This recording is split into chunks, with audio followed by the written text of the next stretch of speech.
How's it going, laser bruisers? I'm Bobby Sixkilla and welcome back to Ever 17.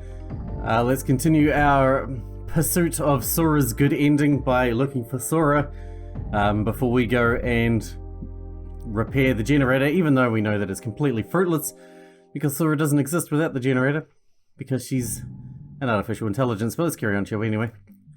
No, I don't want to go. I turn my face to avoid Tsugumi's eyes.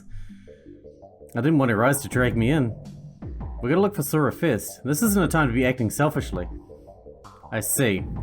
Tsugumi scowled. She gave me that look that could kill again. Hey, do you want me to go instead?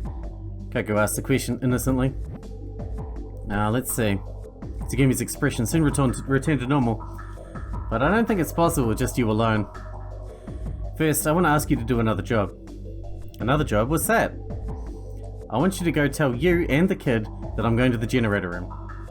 And that Takeshi put me in a difficult spot because he was scared and wouldn't come along with me. Hey, hold on. When did I say I was scared? I jumped in between Coco and Tsugumi. No, I don't want to go. That sounds pretty scared to me. Hey, who do you think you're calling scared? I just think we should do something else first. See what I mean? Something happens and you start whining like a baby. You're a gutless man. Or maybe you're not even a man yet. Coco, hurry and get you and the kid.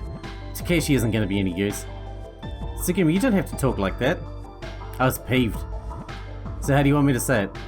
Without hesitating, Tsugumi shot the question right back at me. For one moment, I thought I'd grab her by her collar and show her.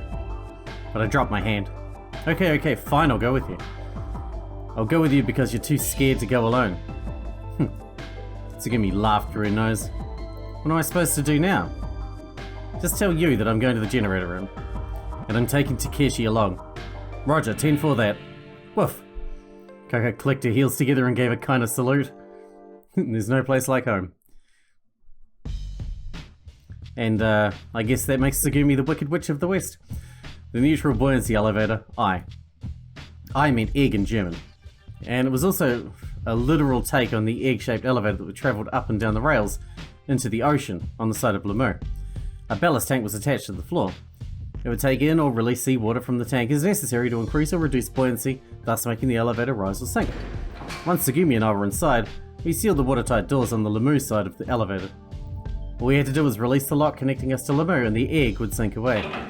Tsugumi pulled the operating lever next to the door. Nothing happened. What's going on? We're not sinking at all. Doesn't look like it, does it? Tsugumi calmly opened the toolbox she'd brought with her.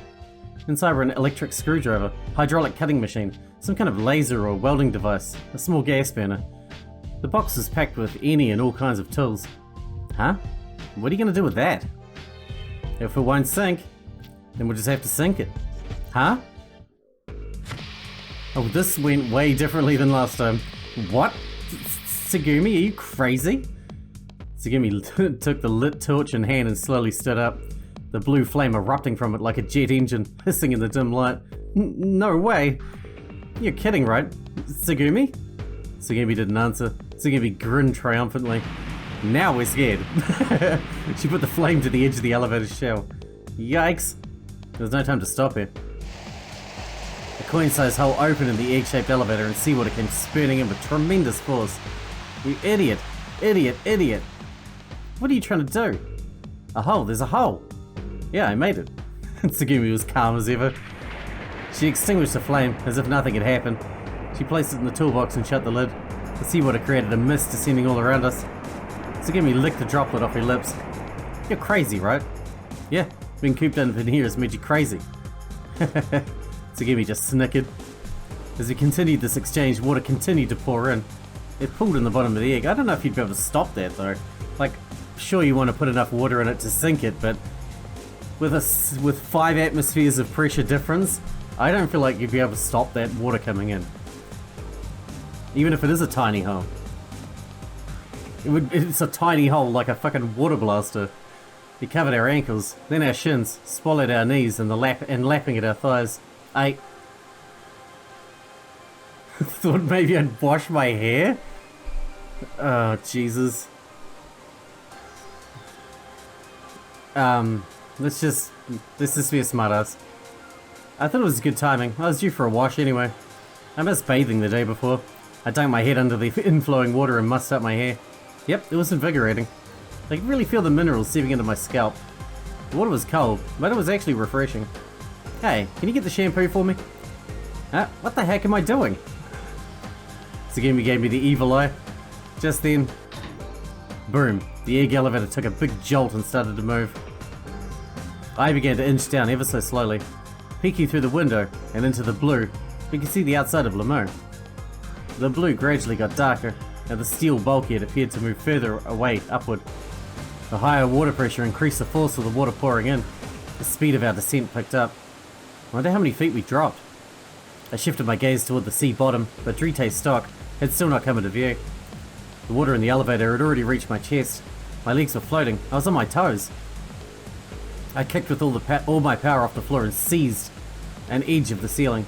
Hey, don't you think this is pretty dangerous? A strange smile appeared on Tsugumi's face. It seemed she was getting a little worried. I wonder if we'll die like this. Maybe. No, not maybe. This harebrained idea was all your... The surface of the water reached my throat, and cold seawater rushed into my mouth.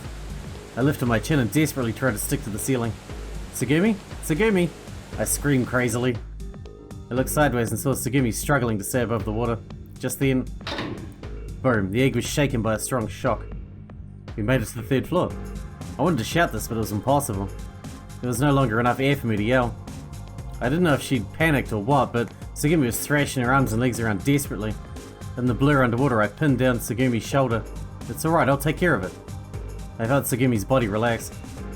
I kicked against the wall and clung to the handle of the watertight door. I focused every ounce of strength of my body on turning the heavy handle.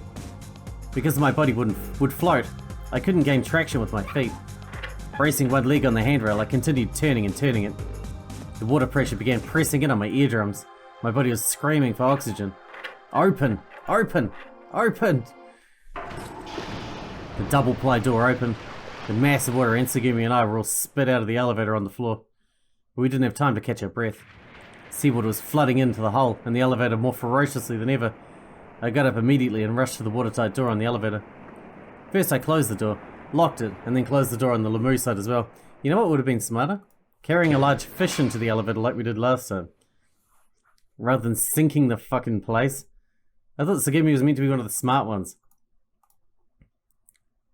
For a while I couldn't move.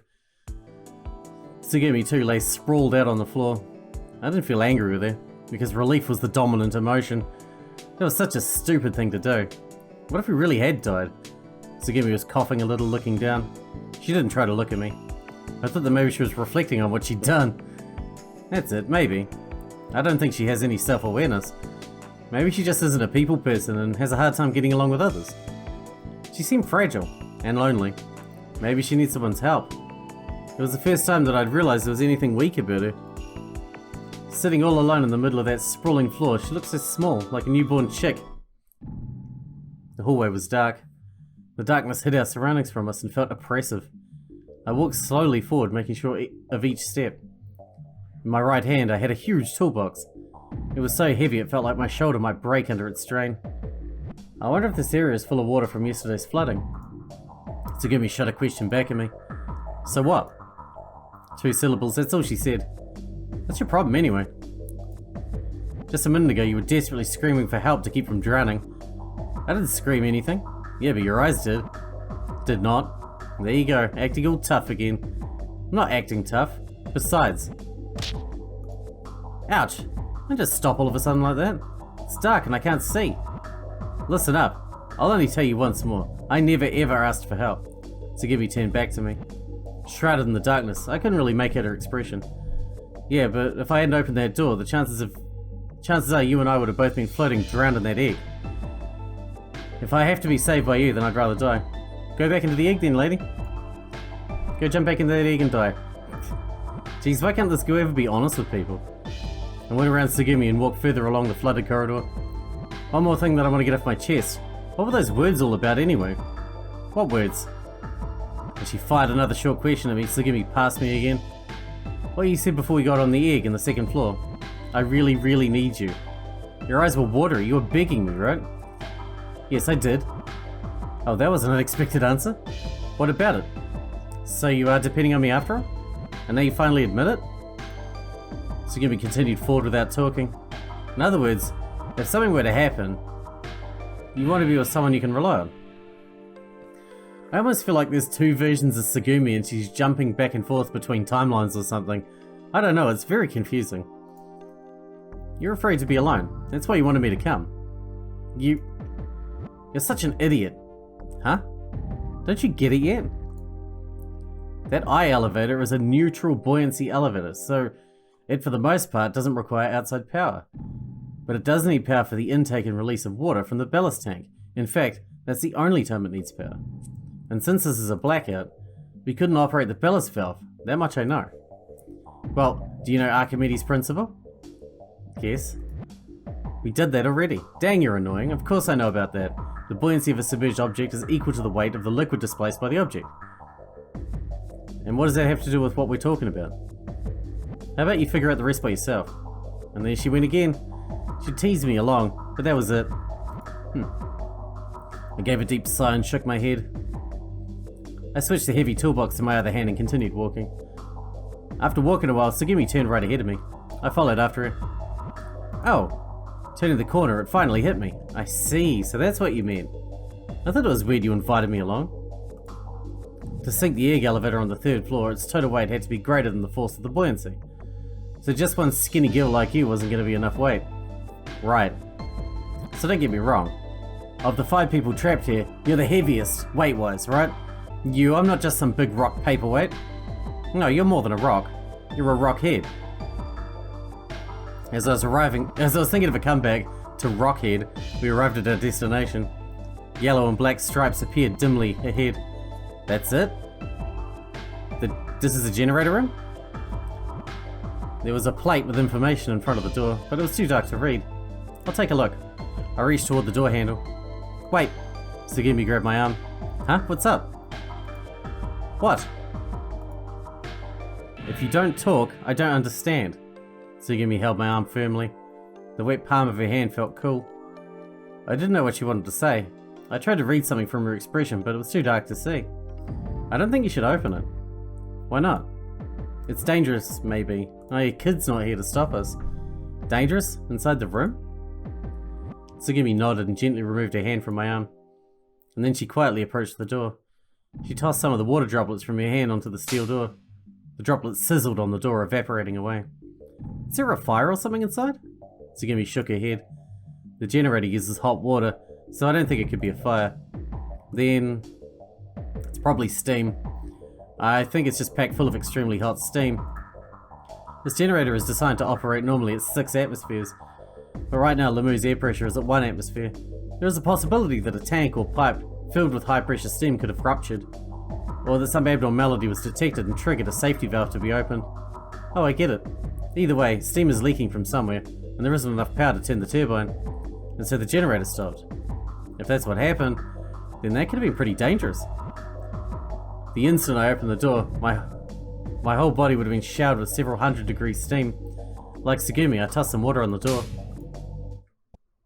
After that, Tsugumi and I made for the room next to the generator room. We were implementing Tsugumi's plan. First shut off the hot water flowing to the generator room. It was dark, and I couldn't see everything, but the room was covered in an astounding network of pipes. The pipes continued into the generator room. Next door, it seemed that opening and closing the valves could adjust the water and oil pressure. Normally, La MMIH is responsible for maintaining the generator room, but even La MMIH can't do much when the generator itself goes out. Anyhow, this is all because the power supply is down. This room is designed so that maintenance can be performed manually at times like this, or during blackouts. That was what Tsugumi told me. Why does Tsugumi know so much about Lemu? She seemed to know where the generator room and the room with all the pipes was. These doubts nagged at my mind. As I was thinking these thoughts, Tsugumi plugged away next to me. Tsugumi selected one pipe from the countless rows of them and closed its valves. I had no idea which pipe was doing what, but Tsugumi had known. What kind of girl is Tsugumi anyway? Fucked if I know. We'll have to do her route to figure that one out, I think. I still hadn't found out how she'd known that the inside of the generator room was dangerous. I mean, like she'd said to Kid, she also can see the future, or has experienced it before. She can time travel. I don't bloody know. I wonder if oh, she has the third eye. I wonder if Tsugumi had some kind of connection with Lemur. Whew. I think that should do it. As soon as the work was done, Tsugumi left. I was left alone in the room. There was still a number of nagging doubts that I hadn't resolved. With this, we would be able to shut off the hot water flowing to the generator room. Even so, on the other side of the door, it was still hot enough to scald. Tsugumi and I waited in front of the generator room until the temperature inside had cooled down sufficiently. We sat on the water-covered floor and leaned against the wall. We sat next to each other. We were both already drenched, so we didn't have any problem sitting in the water. Besides, the water was warmer than it looked. I thought it was probably the heat from the generator room. Hey, how long do you think we're gonna have to wait? I asked Tsugumi this. An hour? Tsugumi didn't even try to answer. It was so dark I couldn't even tell if she'd nodded or shaken her head. In the darkness there was intermittent and repeated clicking noises. It was like the sound of dry plastic crinkling, like the top of a champagne bottle. It sounded like it was coming from near Tsugumi's hands. What's that? What? That crackly sound you're making. The sound stopped. Tsugumi took whatever it was and put it in her pocket. I thought it might be a way of saying, I'm not going to tell. What is with you? You only answer when you feel like it? You're like a cat. I hate cats. Huh? Because they eat mice? I don't know. What? I don't have a clue what you're talking about. I'm not a cat. That's for sure. My answering has nothing to do with my mood. If a question has meaning, I answer. If it doesn't, I don't. That's all. Really? So you're serious? So that's the kind of question I don't want to answer. A question to check something. A question about something you don't need to know. Or questions about things that you know I don't know, but you ask anyway. There is more than enough pointless conversation in the world, don't you think? Alright, I got it already. How about I ask you a meaningful question? I want to ask... Oh shit. Why do you know so much about Lemur? Let's try that. I decided to ask about something that'd been nagging me for a while. Tsugumi, why do you know so much about Lemur? I mean, you seem to know all about the details of stuff, like the generator room or the pipe room or whatever. I couldn't check her expression, but it seemed like she was deep in thought about something. How's that for a meaningful question? Completely devoid of meaning. Tsugumi muttered that. How's my answer to that going to help you? Does it really matter whether you know about me or not? It's something you don't need to know. Oh, I see. If you don't want to tell me, that's fine. Still, I really did want to know. Tsugumi's evasion of the question made me interested in finding out what there really was to her. But I didn't think that she would answer if I badgered her about it anymore. She won't answer anyway. I was feeling irritated, but decided to play it cool and pretend like I didn't care. Then, hey. I didn't know what she was thinking, but Tsugumi suddenly put her face in front of mine. What? Now it's my turn. Yeah? Can I ask you a question? Sure, go ahead. Will you close your eyes? Is that the question? It's more of a favour. There in the darkness, in the narrow corridor, just a few inches from my nose, the two of us, my mind turned to steam and evaporated. Are they closed? Almost as if I were hypnotised, my eyes began to sink. And immediately after that... What the fuck is all those noises? I didn't know what to make of these noises. I opened my eyes without thinking. Tsugumi was grinning mischievously right in front of me. Close them. Tsugumi covered my eyes with one hand. And then... Hey, what are you doing? You jerk, you dumb jerk. I screamed. What are you doing? A liquid spray like something showered my face. That went in my mouth. Take that, you loser. Stop it, what's the matter with you? I desperately tried to resist, my body wouldn't do what I told it. Tsugumi had me by the neck. How's that, you slug? You scum on the pond of life? With those words, the eruption of my face stopped. My mouth is numb. What did you spray on me? I thought she was laughing, but the next thing I knew, Tsugumi started rubbing my face with a cloth. It was rough and her technique wasn't any better. I stopped my futile resistance. I was almost choking. That's just about right. Tsugumi took her hand off my neck. Unable to open my eyes, I scooped up seawater from the floor and put it in my mouth. It was salty, but I didn't have any other choice. Hey! That's dirty, don't go spitting it all over here. You're... I wanted to say something to her, but washing my face took priority. I scooped more water, splashed it on my face, and gargled again. I opened my eyes. What do you think you're doing? What did you put on my face? Acetone. Oh great, I'm so happy it wasn't some pesticide. You think I'm serious? You idiot, I'm kidding. What are you doing spraying that on me all of a sudden? It was hard to look at. Huh? What was? Your face. Whose? Yours. And then I realized something. I remembered. The black ink that had been on the palms of my hands. I see. It was the graffiti. It was still there? You erased all the writing. I'd completely forgotten about it until just then. When I was making sandwiches, looking for Sora and coming here, the writing had been on my face since that morning. And the acetone? Acetone? That's supposed to be like nail remover, right? I found it in the toolbox. There's a strong stench coming from it in the air. It stung my nose like an overripe fruit. It smelled like a hangover. Thanks. I thanked her. So what did the writing say? I asked about the graffiti. You can wait if you want, but I'm not answering. Because it's a meaningless question. In the end, I never did find out why she called me a slug. We waited for the generator room to cool before going inside. The heat inside just about defied imagination. The air in the steam-filled room was heavy and stuck to the skin.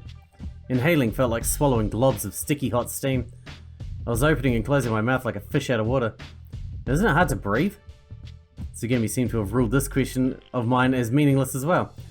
She completely ignored me as she started working to get the generator up and running. We did the work together. Tsugumi gave commands and I followed them.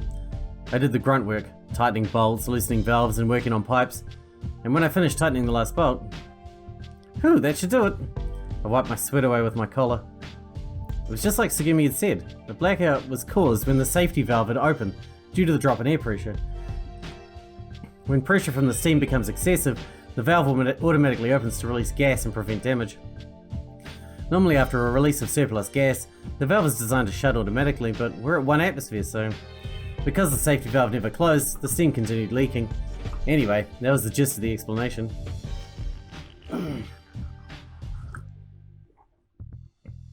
Tsugumi and I went to the generator room and went to the pipe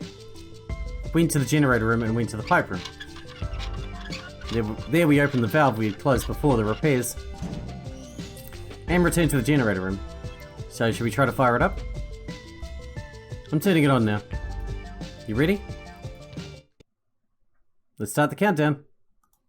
30 seconds. 25 seconds. 20, 19, 18, 17. Click.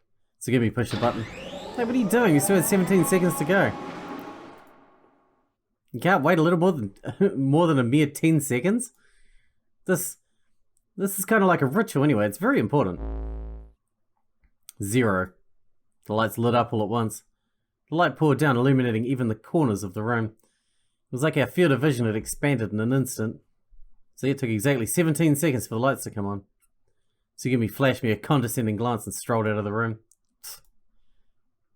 I shouldered the weighty toolbox and followed after Tsugumi. We found ourselves back in front of the neutral buoyancy elevator. Tsugumi was waiting with her arms crossed. You're slow. What do you expect? I'm the one carrying this leaden toolbox. I know. Oh yeah. I figured it was Tsugumi that took the toolbox out of the warehouse. As I recalled that, I turned my eyes to the egg-like elevator. On the other side of this door, the egg that we came in should be waiting. It was an egg with a hole in it. It was useless to us. To the left, the floor displayed was lit up with a number 3. Did you know there was another egg elevator stop down here? Wouldn't have come if I didn't. Suppose not. Oh, this is heavy. Inside the egg elevator, I put the toolbox on the floor. I sound like an old man.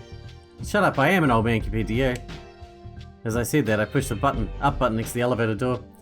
The internal and external watertight doors had already sealed automatically. We could hear air being sent to the ballast tank under the floor. Finally, the egg-shaped elevator didn't start to float up. Huh? Are you serious? The sound beneath the floor had stopped and silence had returned. Not again. Why do we keep running into problem after problem? Knowing it was useless, I pushed the up button repeatedly. Tsugumi was matter-of-fact as always. She was playing with and coiling her long, still damp hair with her finger. Alright, so what do we do?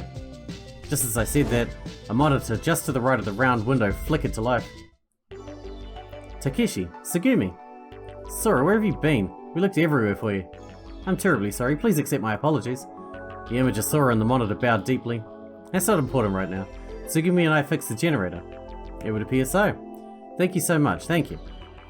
I think you know this, but we're in this egg, this eye? Yes, I know.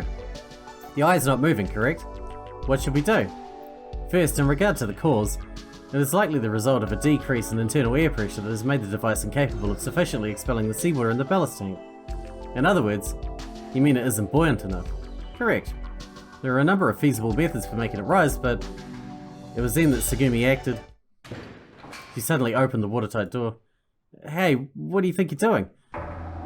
Without answering, Tsugumi also opened the Lemu's side door. Okay then. Huh? Tsugumi tried to get out of the elevator. I grabbed her arm trying to stop her. Don't touch me. It was a solid smack. I told you, don't touch me. My cheek didn't hurt. I absently watched Tsugumi return to the floor. Start. The egg quietly started to ascend. I could no longer see her on the other side of the door. Depth 150 feet. Depth 135 feet.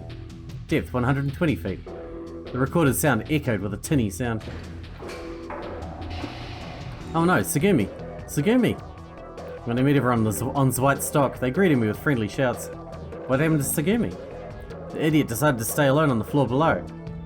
It sure looks like it. No, it doesn't look like it, she did. She's all alone down there. Aren't you worried about her?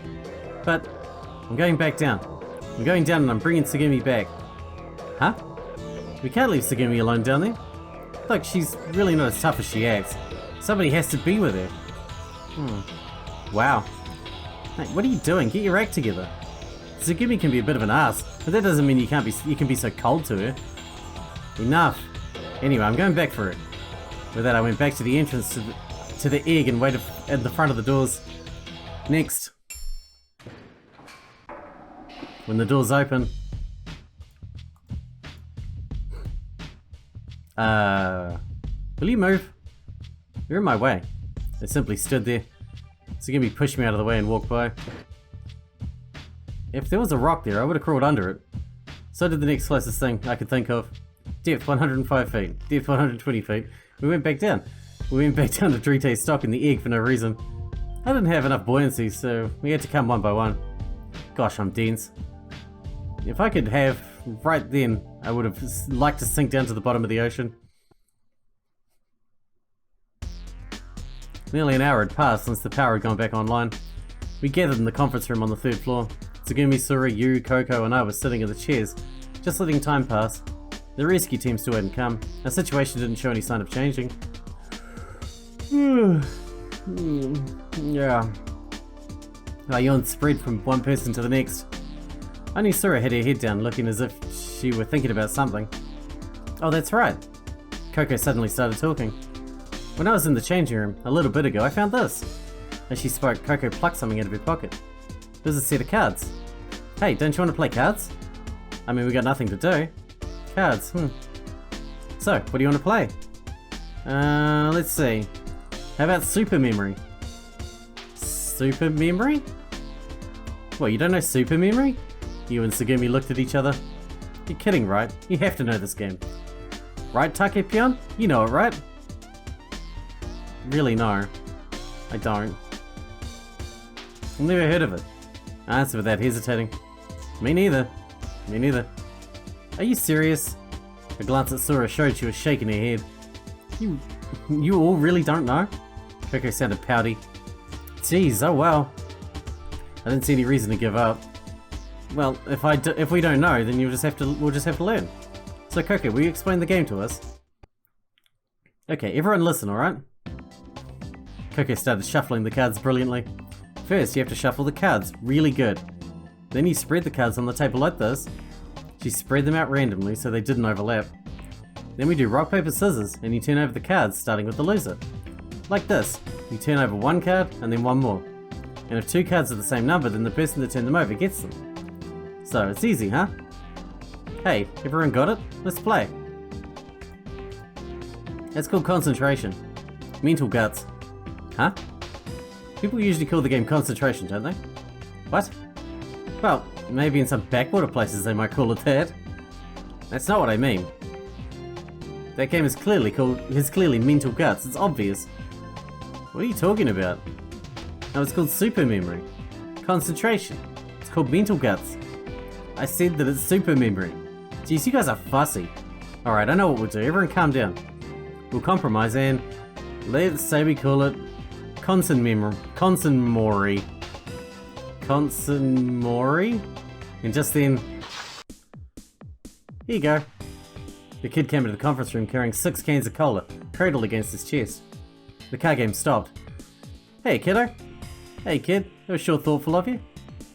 You took the cola from Kid and popped open the tab. She held out the carbonation to keep it from erupting. Like a pro, she kept from being showered with sticky cola. I got these on the way. He noisily set 5 other cans on the table. I brought these too. The kid turned around. What? These.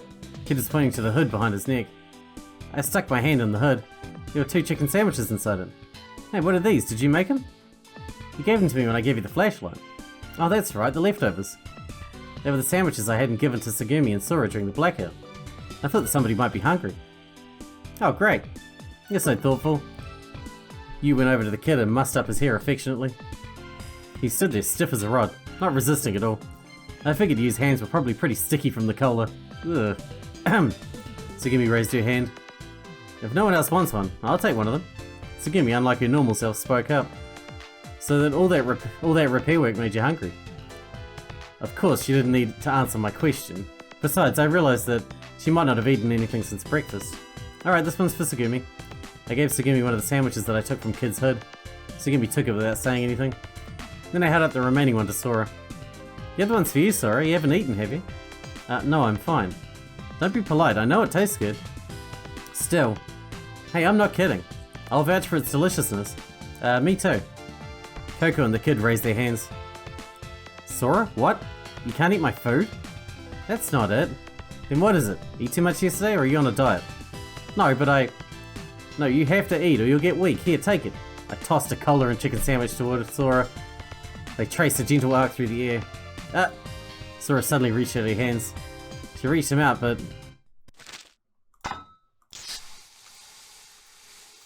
We know what happens. But Sora didn't catch them. No, she couldn't catch them. She didn't avoid them. It wasn't she was too slow. Sora was there with her hands extended into space. The sandwich had fallen at her feet. The cola had violently slammed into the wall behind her and exploded. The spewing cola didn't get Sora wet. The droplets looked like they flew through Sora's body. The sandwich wrapper covered the silhouette of Sora's sandal. It was as if the two had melded together. Huh? That's why I said I didn't need it. Sora made an embarrassed looking expression. What? No, that's what I... For some reason I was completely stunned. I meant to toss them as if I were handing them to you. That's weird. Your hand must have slipped. Excuse me, Takeshi. There's nothing strange about it. But the cola blew up and is your clothing alright? Yes.